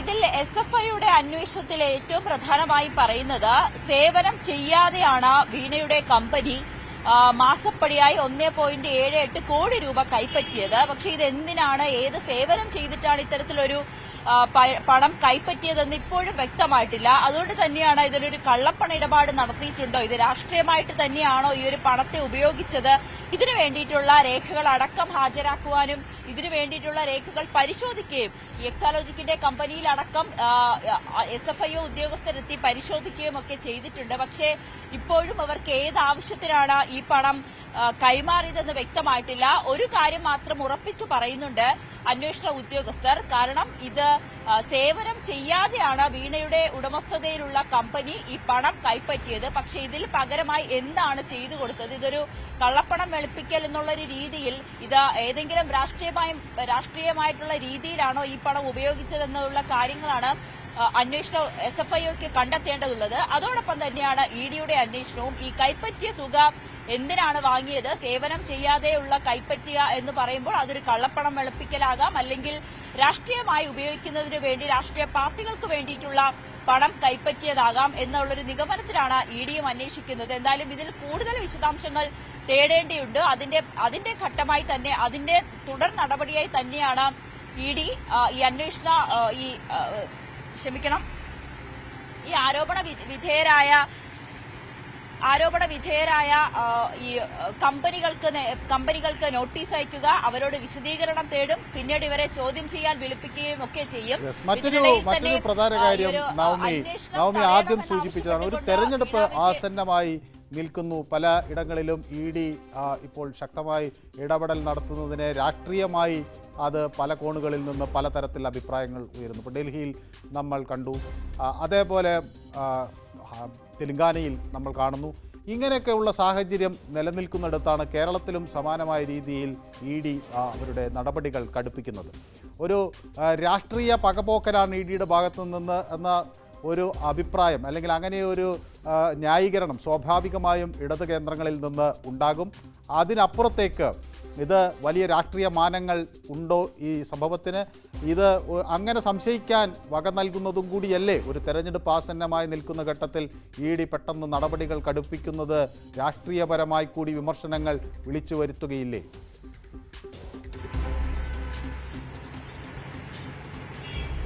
തീർച്ചയായും മനു, ഈ ഇലക്ഷനിങ് അടുത്തിരിക്കുകയാണ്. പാർട്ടികളെല്ലാം പ്രചാരണം ശക്തമാക്കിയിരിക്കുന്നു. അതിനിടയിലാണ് അപ്രതീക്ഷിതമായിട്ടുള്ള EDയുടെ ഈ അന്വേഷണം.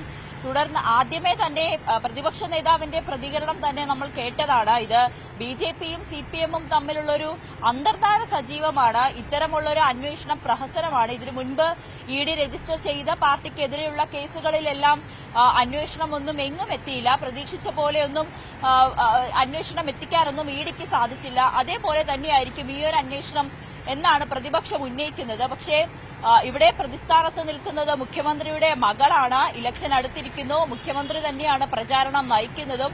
അതേ മുഖ്യമന്ത്രിക്കെതിരെ തന്നെ ഒരു ആയുധമാക്കി ഈ BJPയും ഒപ്പം തന്നെ കോൺഗ്രസും ഇത് ആയുധമാക്കി ഉപയോഗിക്കുമെന്നുള്ളതും വളരെ ശരിയായ കാര്യമാണ്. മറ്റൊന്ന്, ഈ അരവിന്ദ് കെജ്രിവാളിന്റെ അറസ്റ്റും ED അന്വേഷണവുമായി ബന്ധപ്പെട്ടൊക്കെ കൃത്യമായി നിലപാടെടുത്തൊരു പാർട്ടിയാണ് CPM. അതുകൊണ്ട് തന്നെ നമ്മൾ കണ്ടതാണ്, ഈ പല വിമർശകരും അല്ലെങ്കിൽ ട്രോളുകളിലൊക്കെ കണ്ടതാണ്, CPM ഇനി അടുത്ത ഊഴം കേരളമായിരിക്കും, മുഖ്യമന്ത്രി ആയിരിക്കും, CPM ആയിരിക്കും എന്നൊക്കെ ഇതിനു മുൻപുള്ള പല വിമർശനങ്ങളും നമ്മൾ കേട്ടതാണ്. അതുപോലെ തന്നെ EDയുടെ അന്വേഷണം വീണ്ടും ഇവരിലേക്ക് തന്നെ നീളുമ്പോൾ ഇതൊരു രാഷ്ട്രീയ പകപോക്കലല്ലേ എന്നുള്ള കാര്യമാണ് CPM ഉന്നയിക്കുന്നത്. CA ഉൾപ്പെടെയുള്ള കാര്യങ്ങൾ ഉയർത്തിക്കൊണ്ടായിരുന്നു ഇതിനു മുൻപ് പാർട്ടി പ്രചാരണം നടത്തിയിരുന്നത്. എല്ലാ പാർട്ടികളും പ്രചാരണം നടത്തിയിരുന്നത്. പക്ഷെ അവർക്ക് ഈ പ്രചാരണത്തിന് ചൂട് പിടിപ്പിക്കാൻ ഇപ്പോൾ മാസപ്പടി കൂടി വരുന്നു, EDയുടെ അന്വേഷണം കൂടി വരുന്നു. അത് ഈ ഒരു ഘട്ടത്തിൽ CPMനെ കൂടുതൽ പ്രതിരോധത്തിലാക്കുകയാണ്. പക്ഷെ എന്ത് ന്യായീകരണമായിരിക്കും ഇവർ ഇതിനൊക്കെ പറയുക എന്നതാണ് ഏറ്റവും കൂടുതൽ നോക്കിക്കാണേണ്ടത്. BJP ഒക്കെ പറയുന്നത് ഇത്തരത്തിൽ പേടിയില്ലെങ്കിൽ ഈ ഒരു അന്വേഷണം EDയുടെ ഒരു പകപോക്കലാണ്, രാഷ്ട്രീയ പകപോക്കലാണെന്ന് CPM ഉന്നയിക്കുമ്പോൾ BJP ആവശ്യപ്പെടുന്നത്, നിങ്ങൾക്ക് ഭയമില്ലെങ്കിൽ പിന്നെ എന്തിനാണ് ഈ ഒരു അന്വേഷണത്തെ തടയുന്നത്, അല്ലെങ്കിൽ ഈ ഒരു അന്വേഷണത്തിനെ എതിർക്കുന്നത്? ഈ ഒരു അന്വേഷണത്തിലൂടെ നിങ്ങളുടെ തെറ്റില്ല എന്ന് പറഞ്ഞുകൊണ്ട് പുറത്തേക്ക് ഈ അഗ്നിശുദ്ധി വരുത്തി പുറത്തേക്ക് വരികയല്ലേ ചെയ്യേണ്ടതെന്നാണ് BJP ചോദിക്കുന്നത്. എങ്കിൽ പോലും പാർട്ടിയിൽ ചെറിയ രീതിയിലെങ്കിലും ഒരു പ്രതിരോധം നേരിടുന്നുകൊണ്ട്, പക്ഷെ ഇതൊക്കെ എങ്ങനെയായിരിക്കും ഇതിനെയൊക്കെ തരണം ചെയ്യുക എന്നുള്ളൊരു കണക്കുകൂട്ടലിലും വിലയിരുത്തലിലുമാണ് പാർട്ടി നേതൃത്വം. എന്തായാലും ഈ ഒരു മാസപ്പടി വിവാദം, EDയുടെ അന്വേഷണം ഈ തിരഞ്ഞെടുപ്പ് അടുത്ത് നിൽക്കുമ്പോൾ ഉയർന്നു വരുമ്പോൾ അത് പ്രതിപക്ഷവും ഒപ്പം തന്നെ CPIMഉം ഒരേ തരത്തിൽ ഉന്നയിക്കുകയാണ്. ഒരു രാഷ്ട്രീയ പകപോക്കലെന്ന് CPM ഉന്നയിക്കുമ്പോൾ പോലും ഇതിനെ ഒരു ആയുധമാക്കുക തന്നെയാണ് പ്രതിപക്ഷം ചെയ്യുന്നത്. അത് തന്നെയാണ് നമ്മൾ കണ്ടത്. വി മുരളീധരൻ അടക്കമുള്ള നേതാക്കൾ ഇതിനെ വളരെ രൂക്ഷമായിട്ടുള്ള രീതിയിൽ തന്നെയാണ് വിമർശിച്ചിരിക്കുന്നത്. എന്തായാലും ഇതിനു മുൻപ് ഈ സ്വർണ്ണക്കടത്ത്, ഈ നിയമസഭാ തെരഞ്ഞെടുപ്പിന്റെ സമയത്തായിരുന്നു സ്വർണ്ണക്കടത്ത് വിവാദം വലിയ രീതിയിൽ ചർച്ചയാവുകയും അതോടൊപ്പം തന്നെ ED അന്വേഷണമൊക്കെ വന്നത്. അതൊന്നും എങ്ങും എത്തിയില്ല. അതുപോലെ തന്നെ ഈ ഒരു ഇലക്ഷൻ വരുമ്പോൾ EDയുടെ അന്വേഷണം വെറും പ്രഹസനമാണെന്ന് അതുകൊണ്ട് തന്നെയാണ് പ്രതിപക്ഷം ഉന്നയിക്കുന്നത്. എന്തായാലും കൂടുതൽ സമ്മർദ്ദത്തിലേക്ക് പോയാൽ ഈ ഒരു നീക്കത്തെ, ഈ ഒരു EDയുടെ അന്വേഷണത്തെ നിയമപരമായി തന്നെ നേരിടാനും പാർട്ടി ആലോചിക്കുന്നുണ്ട്. അതിനു വേണ്ടിയിട്ടുള്ള ചർച്ചകളും ആരംഭിച്ചു കഴിഞ്ഞു. വളരെ വ്യക്തമാണ്. ഇനി മറ്റൊരു വാർത്തയിലേക്ക് പോയാൽ, കാസർഗോഡ് ഉപ്പളയിൽ ATMൽ നിറയ്ക്കാൻ കൊണ്ടുവന്ന ₹1 കോടി കവർന്ന സംഭവത്തിൽ അന്വേഷണം കർണാടകയിലേക്ക് വ്യാപിപ്പിച്ചു. വലിയ സുരക്ഷാ വീഴ്ചയുണ്ടായ സംഭവത്തിൽ ദുരൂഹതയും ഏറെയാണ്. പണം കൊണ്ടുവന്ന വാഹനത്തെ പിന്തുടർന്ന വാഹനങ്ങളുടെ ദൃശ്യങ്ങൾ ഉൾപ്പെടെ പരിശോധിച്ചാണ് അന്വേഷണം പുരോഗമിക്കുന്നത്. കൂടുതൽ വിവരങ്ങൾ KV ബൈജു നൽകും. ബൈജു, ഈ 1 കോടി രൂപയാണ് അന്ന് കവർന്നത്. സംഭവത്തിൽ അന്വേഷണം കർണാടകയിലേക്ക് വ്യാപിപ്പിക്കുന്നു. അപ്പോൾ ഒരു അന്തർ സംസ്ഥാന ബന്ധം ഈ കുറ്റകൃത്യത്തിനുണ്ട് എന്ന് വ്യക്തമായി കഴിഞ്ഞു.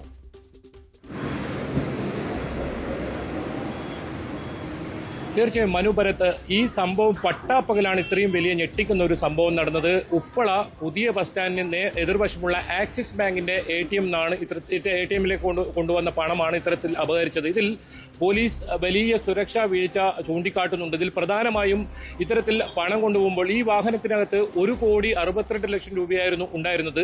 ഇത്തരത്തിൽ പണം കൊണ്ടുപോകുമ്പോൾ 2 ജീവനക്കാർ മാത്രമായിരുന്നു ഈ സമയത്ത് ഉണ്ടായിരുന്നത്.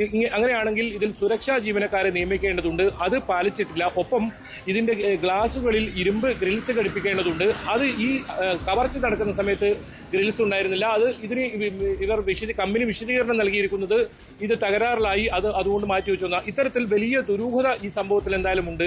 ഇതിലൊരു CCTV ദൃശ്യം പോലീസിന് ലഭിച്ചിട്ടുണ്ട്. ആ ദൃശ്യം പോലീസ് പരിശോധിച്ചു വരികയാണ്. ഇതിലൊരു 40 വയസ്സ് പ്രായം തോന്നിക്കുന്ന ഒരാൾ ഈ പണം തട്ടിയെടുത്ത് ഓടുന്നതായാണ് ദൃശ്യങ്ങൾ ഉള്ളത്. അത് മാത്രമല്ല ഒരു ഓട്ടോറിക്ഷ ഡ്രൈവറുടെ മൊഴിയുമുണ്ട്. കർണാടകയിലേക്ക് ഇയാൾ കടന്നതായാണ്, പ്രതി കർണാടകയിലേക്ക് കടന്നതായാണ് എന്തായാലും പോലീസിന് പ്രാഥമികമായി ലഭിക്കുന്ന സൂചന. ഒരുപാട് ദുരൂഹതകളാണ് ഈ സംഭവത്തിൽ പോലീസിന് എന്തായാലും ഉള്ളത്. ഇത്തരത്തിൽ 1,62,00,000 രൂപയിൽ നിന്നും 40 ലക്ഷം രൂപ തൊട്ടടുത്ത ATMിലേക്ക് നിറക്കുന്ന ഒരു സാഹചര്യം ഉണ്ടായിരുന്നു. അതിനുശേഷം മറ്റ് പണം ലോക്കറിലായിരുന്നു വെച്ചിട്ടുണ്ടായിരുന്നത്. ഈ ATMിലേക്ക് നിറക്കാൻ കൊണ്ടുപോകുന്ന സമയത്ത് ഈ 50 ലക്ഷം രൂപ പിറകിലെ സീറ്റിന് മുകളിൽ വെക്കുന്നു. എന്തായാലും ഇതിലൊക്കെ ഒരു ദുരൂഹതയുണ്ട്. ഇതെല്ലാം എന്തായാലും കൃത്യമായി മനസ്സിലാക്കിയ ഒരാളാണ് ഇത്തരത്തിൽ കവർച്ച നടത്തിയതെന്നാണ് പോലീസിന്റെ സംശയമുള്ളത്. ഇത് ഉപ്പളയിൽ ഈ റോഡിന്റെ, അതായത് ദേശീയപാത നിർമ്മാണത്തിന്റെ ജോലി പുരോഗമിക്കുന്ന ഒരു സമയമാണ്. അതുകൊണ്ട് തന്നെ ഫുട്പാത്തിലായിരുന്നു ഈ വാഹനം പാർക്ക് ചെയ്തിരുന്നത്. ഇതെല്ലാം കൃത്യമായി അറിയുന്ന ഒരാൾ തന്നെയാണ് ഇത്തരത്തിൽ കവർച്ച നടത്തിയതെന്ന നിഗമനത്തിൽ തന്നെയാണ് പോലീസ് ഉള്ളത്. എന്തായാലും ഇതുവരെ പ്രതികളെക്കുറിച്ച് പ്രതിയെക്കുറിച്ച് മറ്റ് സൂചനകളൊന്നുമില്ല. കൂടുതൽ പേർ ഈ സംഭവത്തിൽ ഉൾപ്പെട്ടിട്ടുണ്ട് എന്ന ഒരു നിഗമനത്തിൽ തന്നെയാണ് പോലീസ് ഉള്ളത്. എന്നാലും ഈ ബൈജു, സ്വാഭാവികമായും കൂടുതൽ പേർക്ക് ഇതിൽ പങ്കുണ്ടാകാനുള്ള സാധ്യത ഉണ്ടാകണം. കാരണം ഇങ്ങനെ ഒരു വിവരം, ഈ പണം കൊണ്ടുവരുന്നു, അതൊരു വലിയ തുകയാണ്, ഇത്ര സമയത്ത് അവിടെ എത്തും, ATM മെഷീനിൻ്റെ സമീപത്ത് ഇത് നിറയ്ക്കാനായി കൊണ്ടുപോകും, അങ്ങനെയുള്ള വിവരങ്ങൾ കൃത്യമായി ബൈജു സൂചിപ്പിച്ചതുപോലെ മനസ്സിലാക്കിയ ഒരാളാണ് ഈ കുറ്റകൃത്യത്തിന് പിറകിൽ എന്ന് ഏറെക്കുറെ വ്യക്തമാണ്. അങ്ങനെയെങ്കിൽ അത് ഒരു വലിയ സംഘം അല്ലെങ്കിൽ ഇതിനെ സംബന്ധിച്ച് വിവരങ്ങൾ നൽകുന്ന ഒരു വിഭാഗമുണ്ടായിരിക്കണം. അതിനുശേഷം ഇത് നടപ്പിലാക്കിയ ഒരാളുണ്ടാവും, പിന്നീട് അയാളെ ഒളിവിൽ താമസിപ്പിച്ച ഒരാളുണ്ടാവും. ഇയാൾ കർണാടകത്തിലേക്ക് കടന്നെങ്കിൽ അവിടേക്ക് പോയതിനൊരു കാരണമുണ്ടാകും. അങ്ങനെ ഇതിന് കുറെ കൂടി വ്യാപ്തിയുണ്ട് ഈ കുറ്റകൃത്യത്തിന് എന്ന് പ്രാഥമികമായി ബൈജുവിൻ്റെ വിവരങ്ങളിൽ നിന്ന് വ്യക്തമാകുന്നുണ്ട്. പക്ഷേ എന്തുകൊണ്ട് കർണാടകം എന്നൊരു ചോദ്യം അവിടെ, ഇത് മംഗലാപുരം അടുത്തായത് കൊണ്ടാണ് എന്നതിനപ്പുറത്തേക്ക് എന്തെങ്കിലും കാര്യമുണ്ടോ?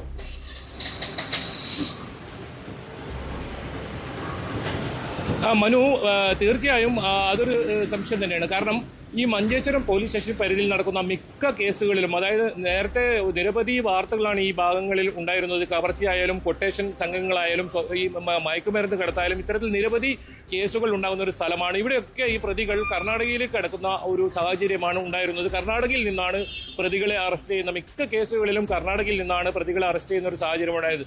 അതുകൊണ്ട് തന്നെയാണ് അന്വേഷണം കർണാടകയിലേക്ക് വ്യാപിപ്പിച്ചത്. മാത്രമല്ല ഈ ഓട്ടോ ഡ്രൈവർ കൃത്യമായി ഒരാൾ ഈ 40, ഞാൻ നേരത്തെ സൂചിപ്പിച്ചതുപോലെ തന്നെ 40 വയസ്സ് പ്രായം തോന്നിക്കുന്ന ഒരാൾ ബാഗ് എടുത്ത് ഇത്തരത്തിൽ ഓടുന്നത് കണ്ടു എന്ന ഒരു മൊഴി പോലീസിന് നൽകിയിട്ടുണ്ട്. അത് ഇയാൾ ഈ കർണാടക ഭാഗത്തേക്കാണ് പോയതെന്നാണ് ഇയാളുടെ മൊഴിയുമുള്ളത്. അതുകൊണ്ടാണ് കർണാടകയിലേക്ക് ഏതായാലും അന്വേഷണം വ്യാപിച്ചത്. കൂടാതെ ഈ വാഹനത്തിനെ മറ്റേതെങ്കിലും വാഹനം പിന്തുടർന്നു വന്നോ എന്നത് അന്വേഷിക്കുന്നുണ്ട്.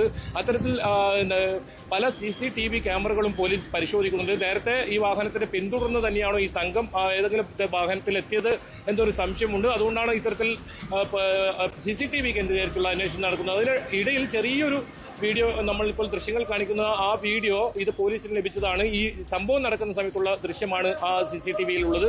ഒപ്പം ഈ നേരത്തെ സൂചിപ്പിച്ചതുപോലെ പിന്തുടരുന്ന വാഹനങ്ങൾ ഏതെങ്കിലും ഉണ്ടോ എന്ന കാര്യത്തിലും പോലീസ് എന്തായാലും കൃത്യമായ അന്വേഷണം നടക്കുന്നുണ്ട്. എന്തായാലും കർണാടകയിൽ ഒപ്പം അന്തർ സംസ്ഥാന ബന്ധം ഈ ഒരു കവർച്ചയ്ക്ക് പിന്നിലുണ്ട് എന്ന സംശയത്തിൽ തന്നെയാണ് പോലീസ് ഉള്ളത്. ഒപ്പം ജീവനക്കാരുടെയും ഈ സംശയം പോലീസിനുണ്ട്. ഇവരെയും കൃത്യമായി ചോദ്യം ചെയ്യുന്നുണ്ട്. ഇതിൽ സ്ഥിരം ഡ്രൈവറായ ഒരാൾ ഈ സംഭവം നടക്കുന്ന ദിവസം അവധിയിലായിരുന്നു. 2 ജീവനക്കാരായിരുന്നു ഉണ്ടായത്. നേരത്തെ പറഞ്ഞതുപോലെ തന്നെ സുരക്ഷാ ജീവനക്കാർ എന്തായാലും ഇത്തരത്തിൽ 1,62,00,000 രൂപ ഇത്തരത്തിൽ വാഹനത്തിൽ കൊണ്ടുപോകുമ്പോൾ സുരക്ഷാ ജീവനക്കാർ നിർബന്ധമായും ഉണ്ടാകേണ്ടതാണ്. അത് ഈ കേസിൽ ഉണ്ടായിട്ടില്ല. ഒപ്പം ഈ ലോക്കറിൽ നിന്നും പണമെടുത്ത് എന്തിനാണ് 50 ലക്ഷം രൂപ പിറകിലെ സീറ്റിൽ വെച്ചു എന്ന ഒരു ചോദ്യമുണ്ട്.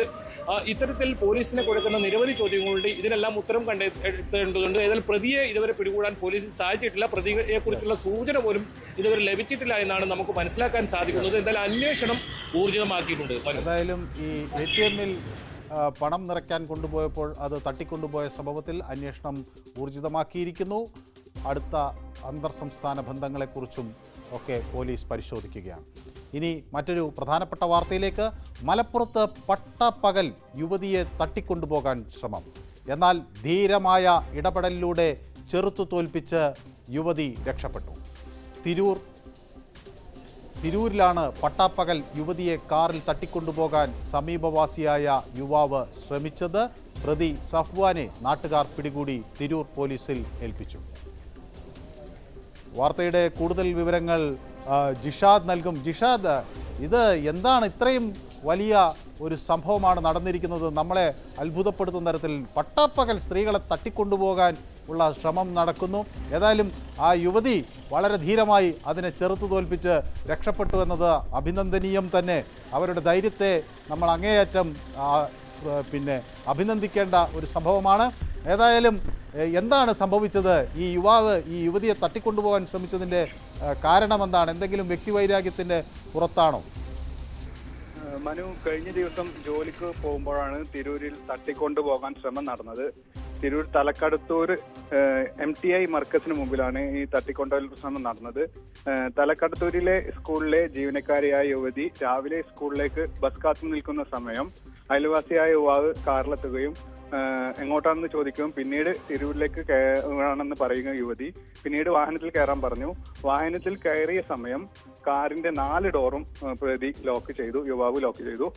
ഉറക്കെ ശബ്ദത്തിൽ പിന്നീട് യുവാവ് പാട്ട് വെക്കുന്ന രംഗം ഉണ്ടായി. പിന്നീട് വാഹനം മുന്നോട്ട് പോകുന്ന സമയം യുവാവ് ഏതോ ഊടുവഴിയിലേക്ക് കാർ തിരിച്ചു കയറ്റുന്നത് ശ്രദ്ധയിൽപ്പെട്ട യുവതി ഉറക്കെ നിലവിളിക്കുകയായിരുന്നു. യുവാവ് നിലവിളിച്ച ഉടനെ യുവതിയുടെ കണ്ണിലേക്ക് വണ്ടിയിൽ കരുതിയിരുന്ന മുളക് പൊടി എറിയുകയായിരുന്നു. പിന്നീട് യുവതിയുടെ മനക്കരുത്ത് കാരണം യുവതി വാഹനത്തിന്റെ സ്റ്റയറിംഗ് പെട്ടെന്ന് തിരിച്ചു വെട്ടിച്ചു. ഉടനെ വാഹനം നിയന്ത്രണം വിട്ട് സമീപത്ത് ഇടിക്കുകയായിരുന്നു. ഉടനെ നാട്ടുകാർ ഓടിക്കൂടുകയും വാഹനം തടഞ്ഞു വെച്ച് പോലീസിനെ വിവരം അറിയിച്ചു. സംഭവത്തിൽ വൈലത്തൂർ സ്വദേശി സഫ്വാനാണ് പിടിയിലായിട്ടുള്ളത്. ഇത് കഴിഞ്ഞ ദിവസമാണ് ഈ സംഭവം ഉണ്ടായത്. കഴിഞ്ഞ ദിവസം ഇത് നാട്ടുകാർ അയൽവാസിയായതിനെ തുടർന്ന് തന്നെ മധ്യസ്ഥ ശ്രമം നടന്നിരുന്നു. മധ്യശ്രമം നടന്ന ഉടനെ പോലീസ് ജസ്റ്റ് ഇയാളെ ഇന്നലെ സ്റ്റേഷൻ ജാമ്യത്തിൽ വിട്ടു. കൂടുതൽ രാത്രി ആയതോടെ സ്ത്രീ കൂടുതൽ ഇഷാദ്, ഇതിലെങ്ങനെയാണ് ഒരു മധ്യസ്ഥ ശ്രമം സാധ്യമാകുന്നതെന്ന് എനിക്ക് എത്ര ആലോചിച്ചിട്ട് മനസ്സിലാകുന്നില്ല. ഒരു യുവതിയെ പട്ടാപ്പകൽ തട്ടിക്കൊണ്ടുപോകാൻ ശ്രമിക്കുക, അതിനുവേണ്ടി തയ്യാറെടുപ്പുകൾ നടത്തുക, മുളക് പൊടി കരുതി വയ്ക്കുക, ഗ്ലാസിൻ്റെ അവരെ പരിചയത്തിൻ്റെ അടിസ്ഥാനത്തിൽ ഒരുപക്ഷെ വാഹനത്തിൽ വിളിച്ചു കയറ്റിയതായിരിക്കാം.